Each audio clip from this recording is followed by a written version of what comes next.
നമസ്കാരം. നമ്മുടെ പുതിയൊരു വീഡിയോയിലേക്ക് എല്ലാവർക്കും സ്വാഗതം. വീണ്ടും എന്താ റെയിൽവേ നമ്മളെ ഞെട്ടിച്ചുകൊണ്ട് നിൽക്കുവാണ്. വീണ്ടും ഒരു ഷോർട്ട് നോട്ടീസ് റെയിൽവേ ടെക്നീഷ്യന്റെ ടെന്റേറ്റീവ് ടൈം ലൈൻ എന്നുള്ള രീതിയിൽ. അതിൽ വീണ്ടും പറഞ്ഞത് എന്താ നോട്ടിഫിക്കേഷൻ ഫെബ്രുവരി 2024 നോട്ടിഫിക്കേഷൻ ഇറങ്ങുന്നു. ഏകദേശം 9,000-ഓളം വേക്കൻസീസ് ആണ്. ടെന്റേറ്റീവ് നമ്പർ ഓഫ് വേക്കൻസീസ് 9,000-ഓളം ആണെന്നാണ് ഈ ഒരു ടൈം ലൈനിൽ അവർ പറയുന്നത്. CA നമ്പർ 2/2024 അപ്പോ ഫെബ്രുവരി 2024 ഞാൻ നോട്ടിഫിക്കേഷൻ പുറത്തിറങ്ങുന്നുണ്ടാവും. ഓൺലൈൻ ആപ്ലിക്കേഷൻ ഞാൻ മാർച്ച് തൊട്ട് ഏപ്രിൽ വരെ നിങ്ങൾക്ക് അപ്ലൈ വേണ്ടി പറ്റുന്നുണ്ടാവും. കമ്പ്യൂട്ടർ ബേസ്ഡ് ടെസ്റ്റ് ആ tentatively scheduled to be held between October and December 2024 എന്നുള്ള രീതിയിലാണ് അവരോട് പറഞ്ഞിട്ടുള്ളത്. ഓക്കെ. ഇതിൽ CBT 1 CBT 2 എന്നുള്ള രീതിയിൽ അങ്ങനെ സ്പെസിഫൈ ചെയ്ത് പറഞ്ഞിട്ടില്ല. അവിടെ വീണ്ടും ഒരു ക്ലാരിഫിക്കേഷൻ അവിടെ ആവശ്യമായിട്ടുണ്ട്. പക്ഷെ അവിടെ ഒരു 3 മാസത്തെ ഗ്യാപ്പേ പറഞ്ഞിട്ടുള്ളൂ. October November December. അവിടെ CBT 1 CBT 2 കണ്ടക്ട് ചെയ്യുന്നില്ലാരും അവിടെ ഒരു ഡൗട്ട് ആണ്. ഇനി അതിൽ കൂടുതൽ ക്ലാരിഫിക്കേഷൻ നമുക്ക് ആവശ്യമായിട്ടുണ്ട്. അതിന്റെ കൂടുതൽ അപ്ഡേഷൻസ് റെയിൽവേ പുറത്തുവിടുന്ന തന്നെ നമുക്ക് എക്സ്പെക്ട് ചെയ്യാം.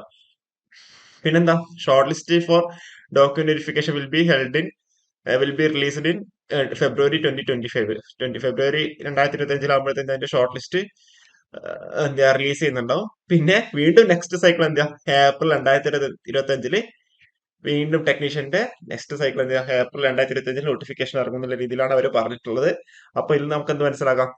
റെയിൽവേ SSC ഒക്കെ പോലെ ഇയർലി റിക്രൂട്ട്മെന്റ് ആക്കാൻ വേണ്ടി പോവുകയാണ്.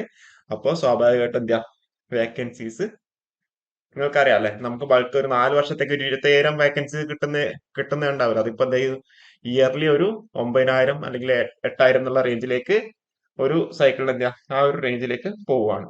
ഓക്കെ. അപ്പോ കാര്യങ്ങളൊക്കെ ക്ലിയർ ആണെന്ന് വിചാരിക്കുന്നു. ഓക്കെ. വീണ്ടും റെയിൽവേ നമ്മൾ ഞെട്ടിച്ചിട്ടുള്ളത്. എല്ലാവരും മാക്സിമം എഫേർട്ട് എടുക്കുക. ALPയുടെ ഒരു 100 ഡേയ്സ് സ്റ്റഡി പ്ലാൻ ആയിട്ട് നമ്മൾ വരുന്നുണ്ട് കേട്ടോ. ALPയുടെ ഒരു 100 ഡേയ്സ് സ്റ്റഡി പ്ലാൻ ആയിട്ട് നമ്മൾ വരുന്നുണ്ട്. എല്ലാവരും മാക്സിമം എഫേർട്ട് എടുക്കുക. കാര്യങ്ങളൊക്കെ കൃത്യമായിട്ട് പഠിക്കുക. ഇവിടെ ഞാൻ നേരത്തെ പറഞ്ഞ ഒരു ക്ലാരിഫിക്കേഷന്റെ ആവശ്യമുണ്ട്. അതുപോലെ ഏകദേശം 9,000-ഓളം വേക്കൻസീസ് ആണ് ടെന്റേറ്റീവ് ആയിട്ടുള്ളത്. ഓക്കെ. അതുകൊണ്ടാണ് നെക്സ്റ്റ് സൈക്കിള് ഏപ്രിൽ പബ്ലിഷ് ചെയ്യുന്ന രീതിയിൽ അവരുടെ പറഞ്ഞിട്ടുണ്ട്. ഓക്കെ. കാര്യങ്ങൾ ക്ലിയർ ആണെന്ന് വിചാരിക്കുന്നു. ഈ ഒരു വീഡിയോ നമുക്കിവിടെ വൈൻഡ് അപ്പ് ചെയ്യാം. കൂടുതൽ അപ്ഡേഷൻസുമായിട്ട് നമുക്ക് വീണ്ടും കാണാം. Okay, thank you.